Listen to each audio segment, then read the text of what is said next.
Hello friends, welcome to my channel. In today's session, I am going to explain you chapter number 10, Respiration in Organisms of Science, Standard 7th. Question number 1 is, why does an athlete breathe faster and deeper than usual after finishing the race? अब athlete जो है वो faster और deeper breathe क्यों करते हैं race को finish करने के बाद? Answer is, during the running, the demand of energy is high, but the supply of oxygen to produce energy is limited. Therefore, anaerobic respiration takes place in the muscle cells to fulfill the demand of energy. After finishing the race, an athlete breathes faster and deeper than usual so that more oxygen is supplied to the cells. Extra oxygen is required to burn this lactic acid into carbon dioxide. अब जब athletes जो होते हैं वो जब दौड़ते हैं तब उनको ना ज़्यादा एनर्जी चाहिए and we all know very well कि जो ये ऑक्सीजन का सप्लाई होता है बॉडी को वो लिमिटेड होता है. सो एरोबिक रेस्पिरेशन जो है वो लिमिटेड होता है but they need more energy. उसके लिए क्या होता है कि बॉडी के अंदर ना एनारोबिक रेस्पिरेशन होता है और मसल सेल्स जो है उसको एनर्जी जो चाहिए वो मिल जाती है. बट रेस फिनिश करने के बाद ये क्या करते हैं, फास्टर एंड डीपर ये जो है वो ब्रीदिंग करते हैं. बिकॉज जब एनारोबिक रेस्पिरेशन होता है तो उसके अंदर लैक्टिक एसिड जो है वो प्रोड्यूस होता है और अगर ये डीप एंड फास्ट ब्रीदिंग करेंगे तो क्या होगा, ज़्यादा ऑक्सीजन बॉडी को मिलेगा जिससे लैक्टिक एसिड जो है वो फर्दर कार्बन डाइऑक्साइड के अंदर कन्वर्ट हो और क्रैम्प्स ना हो. So they use to do faster and deeper breathing. Next question is, list the similarities and differences between aerobic and anaerobic respiration. अब हमें एरोबिक एंड एनारोबिक रेस्पिरेशन में similarity क्या है वो बताना है और दोनों के बीच में डिफरेंस भी बताना है. Answer is similarities. Carbon dioxide is produced in both reactions. अब दोनों रिएक्शन के अंदर कार्बन डाइऑक्साइड जो है वो प्रोड्यूस होता है. Energy is released in both reactions. दोनों रिएक्शन के अंदर एनर्जी जो है वो भी रिलीज होती है. What is the difference? Now aerobic and anaerobic. First is it takes place in the presence of oxygen while it takes place without oxygen. Aerobic respiration जो है वो ऑक्सीजन की प्रेजेंस में होता है जबकि एनारोबिक जो है वो ऑक्सीजन की एब्सेंस में होता है यानी कि वहाँ पे ऑक्सीजन नहीं होता. Next one is complete break down of the food. Because aerobic respiration के अंदर एनर्जी के साथ carbon dioxide and water release होते हैं सो ये कंप्लीट ब्रेक डाउन होता है जबकि एनारोबिक के अंदर partial break down of food जो है उसका पार्शियली ब्रेक डाउन होता है जिसमें लैक्टिक एसिड जो है वो प्रोड्यूस होता है. Carbon dioxide and water as end products and ethanol carbon dioxide as the end products in the yeast. अब कार्बन डाइऑक्साइड जो है वो और वाटर रिलीज होते हैं जबकि यहाँ पे एनारोबिक रेस्पिरेशन के अंदर इथेनॉल जो है और कार्बन डाइऑक्साइड ये दोनों रिलीज होते हैं. जनरली यीस्ट के अंदर ये अल्कोहल प्रोड्यूस होता है. दैट्स वाई अल्कोहल बनाने के लिए यीस्ट का यूज किया जाता है. And last one is aerobic produces more energy while anaerobic produces less energy. Aerobic के अंदर फूड का ब्रेकडाउन जो है वो कम्प्लीटली होता है इसीलिए ज़्यादा एनर्जी रिलीज होती है जबकि एनारोबिक रेस्पिरेशन के अंदर एनर्जी जो है वो कंपैरेटिवली कम रिलीज होती है. Next question is, why do we often sneeze when we inhale a lot of dust laden air? अब जब हम डस्ट वाली एयर हमारे ब्रीदिंग के अंदर आती है तब स्नीजिंग क्यों होता है, हम क्यों छींकते हैं? Answer is, when we inhale dust laden air, these particles get past the hair in the nasal cavity and irritate the lining of cavity which results in sneezing. We often sneeze when we inhale a lot of dust-laden air to expel out these foreign particles. अब हम जब inhale करते हैं तो कई बार क्या होता है कि हमारी नसल कैविटी के अंदर ये जो है वो डस्ट वाली एयर चली जाती है, वो जो नॉस्ट्रिल के अंदर टाइनी हेयर्स होते हैं उसमें वो ट्रैप्ड नहीं होते, तो वो क्या करते हैं, जो कैविटी है उसको इरिटेट करते हैं, जिससे स्नीजिंग होता है। ताकि क्या होगा कि स्नीजिंग के अंदर जितने भी फॉरेन पार्टिकल्स हमारे बॉडी के अंदर एंटर होते हैं वो सारे बाहर आ जाते हैं। Next question is, take 3 test tubes, fill each of them with water, label them A, B and C, keep a snail in test tube A, water plant in test tube B, and in C keep snail and plant both. Which test tube would have the highest concentration of carbon dioxide? अब आपको क्या करना है, 3 test tube लेनी है। एक test tube ए है जिसके अंदर स्नेल को रखना है, फिर टेस्ट ट्यूब जो बी है उसके अंदर प्लांट को रखना है, और टेस्ट ट्यूब जो सी है उसके अंदर स्नेल एंड प्लांट दोनों को रखना है। अब आपको ये देखना है कि कौन सी टेस्ट ट्यूब के अंदर ज़्यादा कार्बन डाइऑक्साइड होगा। Answer is, test tube A will have the highest concentration of carbon dioxide because snail inhale dissolved oxygen from the water during breathing and release carbon dioxide. In test tube B and C, the CO2 will be utilized by the water plant for synthesize the food, that is photosynthesis, and hence there will be less concentration of CO2 in this. अब test tube ए जो है उसमें सबसे ज़्यादा carbon dioxide होगा, because snail जो है वो इनहेल के अंदर ऑक्सीजन लेते हैं और एक्सेल के अंदर कार्बन डाइऑक्साइड जो है वो रिलीज करते हैं। जबकि test tube B and C इन दोनों में ना प्लांट है, and we know very well sunlight की प्रेजेंस के अंदर प्लांट्स क्या करते हैं, फोटोसिंथेसिस की प्रोसेस करते हैं, जिसके अंदर ये कार्बन डाइऑक्साइड एक्सेप्ट करते हैं एंड ऑक्सीजन को रिलीज करते हैं। सो वहाँ पे जो कार्बन डाइऑक्साइड है उसका कॉन्सेंट्रेशन कंपैरेटिवली कम होगा। Next question number 5, tick the correct answer. First one is, in cockroaches air enters the body through, options are lungs, gills, spiracles and skin. Cockroach के अंदर एयर कैसे एंटर होती है, gills, lungs, स्पिरेकल्स या तो skin के through. Here you can see the diagram, answer is spiracles. Spiracles के through जो है वो एयर एंटर होती है और ट्रेकिया के थ्रू ये फिर डिस्ट्रीब्यूट होती है। Next question is, during heavy exercise we get cramps in the legs due to the accumulation of, options are carbon dioxide, lactic acid, alcohol, water. जब हम हैवी एक्सरसाइज करते हैं तो क्रैम्प्स जो लेग्स में आते हैं वो किसके एक्यूमुलेशन से आते हैं, carbon dioxide, lactic acid, alcohol या water. Answer is, it is due to lactic acid, because जब हम एक्सरसाइज करते हैं हमारे बॉडी को ज़्यादा एनर्जी चाहिए और एनेरोबिक रेस्पिरेशन होता है जिससे लैक्टिक एसिड प्रोड्यूस होता है।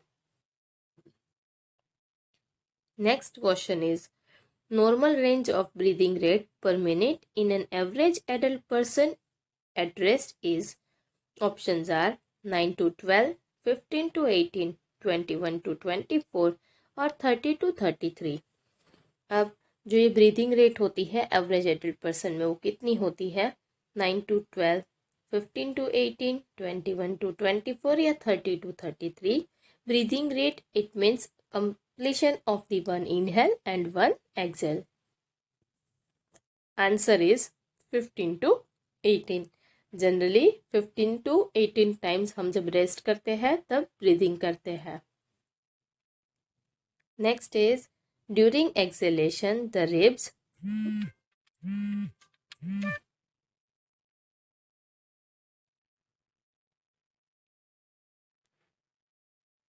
next question is, during exhalation the ribs moves outwards, moves downwards, moves upwards or do not move at all।